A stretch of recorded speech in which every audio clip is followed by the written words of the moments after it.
Have you got some good injury news, at least, to smile about? Not really. Luke's back in training today, so let's see how he is. He's getting there. So let's see how he reacts to the next couple of days. He's been working really hard, so we hope to see him before the international break. Maybe Monday. I'm not too sure, but maybe. But Martial and Rashford, no chance whatsoever? Well, I wouldn't put my life on it, no. But that's part of this game. You work with what you have, and we're looking forward to this game, of course. And on a weekly basis, you're accustomed to answering questions about Paul Pogba, and you probably smile now. He's, wasn't captain, didn't take a penalty, didn't go to the team bonding party, and now there's rumblings again. I mean, you're getting used to this anyway.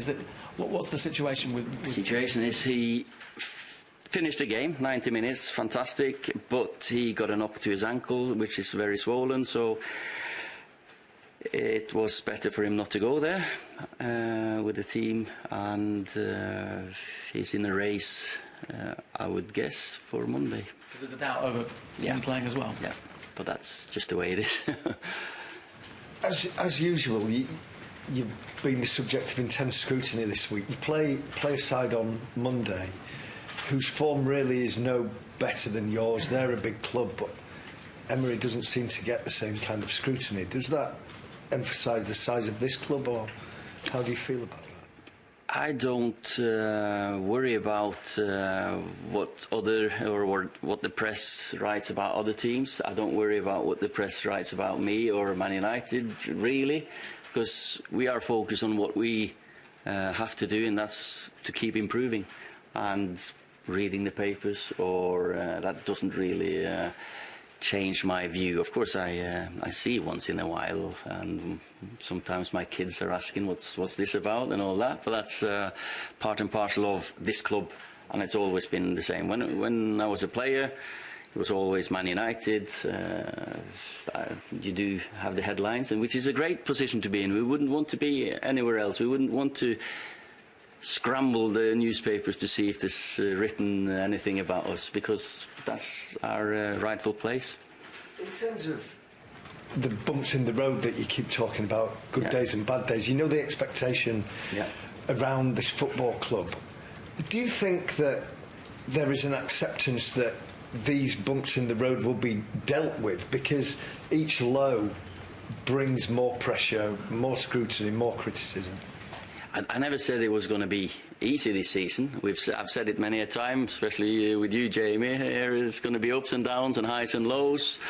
And when we lose a game, when we go through difficult periods, it's time for us to trust ourselves and trust what we're doing, and keep our eye on the prize, and that's and keep working to the principles that we believe in. It's not changing direction every game you lose, because any game in the Premier League is winnable, but it's also losable, and it's margins, fine margins, and sometimes you stand there smiling and you're happy because you won a game, and sometimes you're angry because you've lost a game, but deep down you know that we are on the right way. Or you win a game and you think, I'm not really happy with this, so you've got to portray the right image.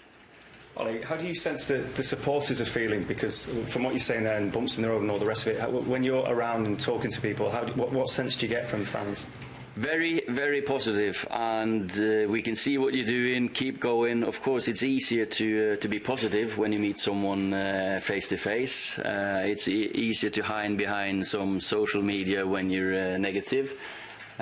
So for me, I've been just amazed again by our supporters. You listen to the game, to the crowd at Old Trafford. They're amazing. They keep supporting us, and now it's time to do that, because we are going through, say, a leaner patch, both trophy-wise in the last few years, and also now with the results the last few games. Well, goals have been an issue for the club so far this season. What do you put that down to? Is it a lack of confidence in front of goal, poor finishing, not creating enough good quality chances? What's been the problem? You can see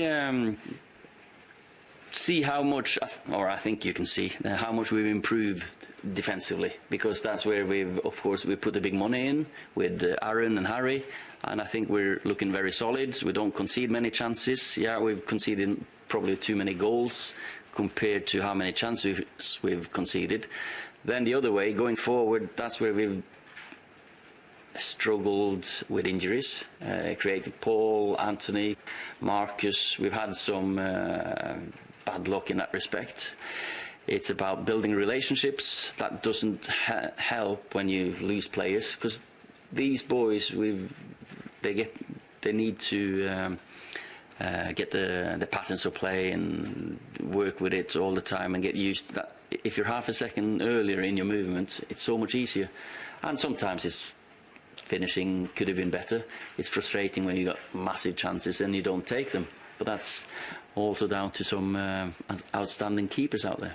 Mason, obviously, he's been the guy who's got the breakthrough in the last 2 home games. Is he ready now to step up and start in a Premier League match of this size against Arsenal?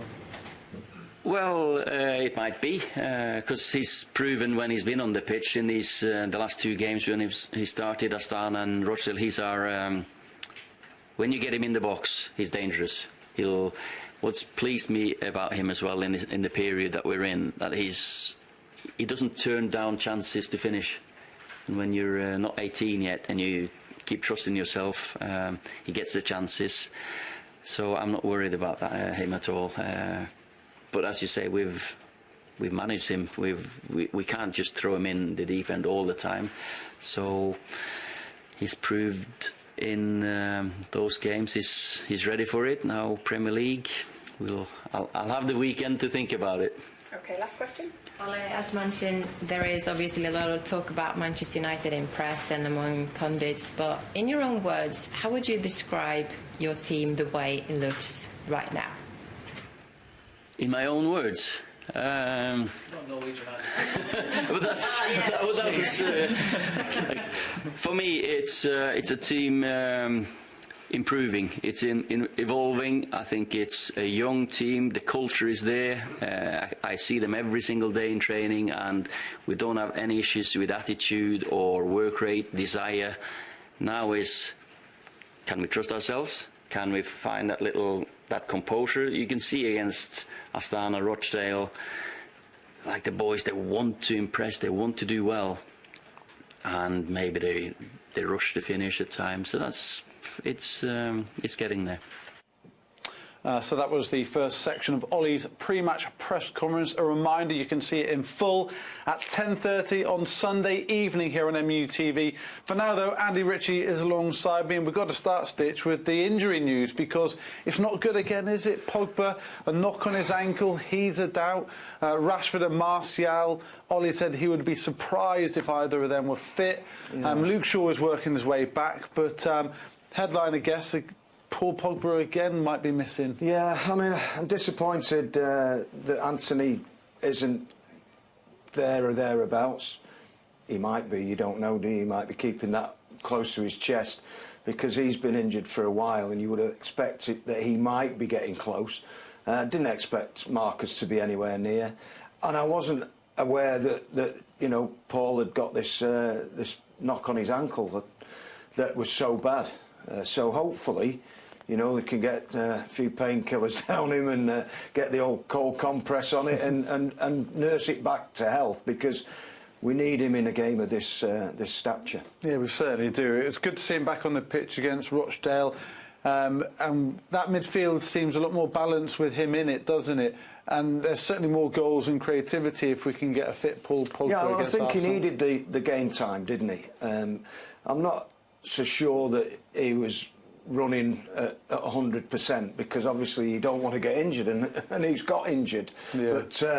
But I think that you know, we should have won the game, really. You know, we should have had it over and done with in the 90 minutes. We missed some good chances, and we let them score with virtually the only chance they had, apart from the one that was stopped on the line by Aaron Wan-Bissaka. But we're just struggling for goals at the minute, as the managers said, you know, and we're relying on young Mason to get a chance and score a chance. and we know that when he gets in the box, he will score goals. Yeah, and Ollie said that, didn't he? He is dangerous in the box, is Mason. You give him half a chance and he's got the ability to beat that last man and fire off a shot. His 2 goals recently against Rochdale and Astana, both lovely goals.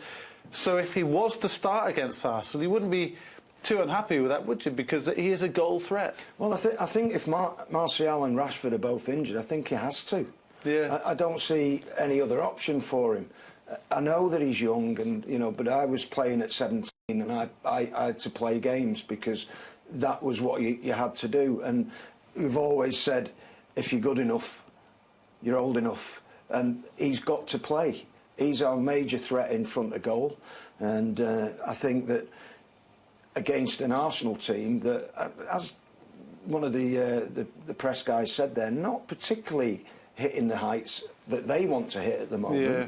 You've got to have your best goal scorers. You've got to have your threats on the pitch, and I think that Mason will. I think Ollie's got to play him, really. Yeah, well, because if Marcus and Anthony both don't make it, the only other alternative to Mason through the middle is probably Daniel James, and then you'd arguably miss him out wide where he's so effective cutting in on his right I mean, foot. I think we saw that, that they stuck Jesse down the middle, and he has played there before, but he wasn't that effective when he came on and played down the central role. So I think, taking all those things into consideration, like you say, Dan's got to, I think, play on that left-hand side, cutting in, and he's got a goal in him. Yeah. So I think we'll see Mason play. I don't see any other option, really. And all he said of the fans there, any fan he meets is very positive and they can see what he's doing and keep going, they say, because despite some indifferent performances and a couple of disappointing results, Ollie believes the team's heading in the right direction. He's got a good foundation, he said. That defensive unit has performed well. We just need to add the creativity and the goals to it. Well, I mean, I work on match days and we sit in the stands and we don't hear any negative comments. You've seen some of them after the game, and they're on social media, and you just disregard people like that. We've got to get a new ethos in, which is Ollie's ethos. He wants to get a base. He wants to get that feeling about the club that maybe has waned a little bit with some of the players that were here. Didn't really get the Man United ethos. Yeah. And we're building again now, and we've seen it at other clubs. Liverpool, they're coming back. They've gone through a massive low. Manchester City for nearly 20 years, right? Down in the doldrums. We could be out of the cup. We're in the next round. Yeah. Tottenham, West Ham, they're out. Yeah. And the rhetoric they got from their fans. Listen, it's a work in progress, and he's said that right from day one. Yeah, he certainly has, and he has got no problems at all with the attitude, the work rate, the desire of the players that they we don't train see that, day in, day out. Week in, week out, we don't see that. I've seen that myself firsthand, being a manager. You're out there with the players day in, day out, and you see how they're taking things on board, how they're working, and other people don't see that. The manager's job is great. I've always said, from Monday to Friday, that is the best part of being a manager. Saturday or Sunday, you go out there and you plug into the electric chair because you just don't know what's going to happen. You don't know what's going to come on. Once they cross that white line, things happen that you've gone, where's that happened? Why's that turned up? Yeah. Because it's just out of the remit.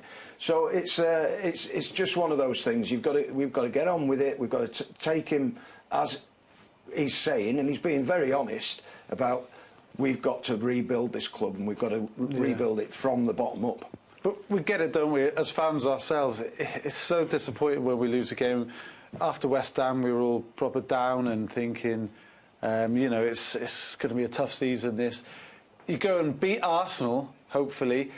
And it looks so different, the picture again. Yeah, it can change in 90 minutes, can't it? Literally, and hopefully we've had pretty good results against Arsenal over the last sort of 10 years. Let's hope that we can continue that. Yeah, another 8-2.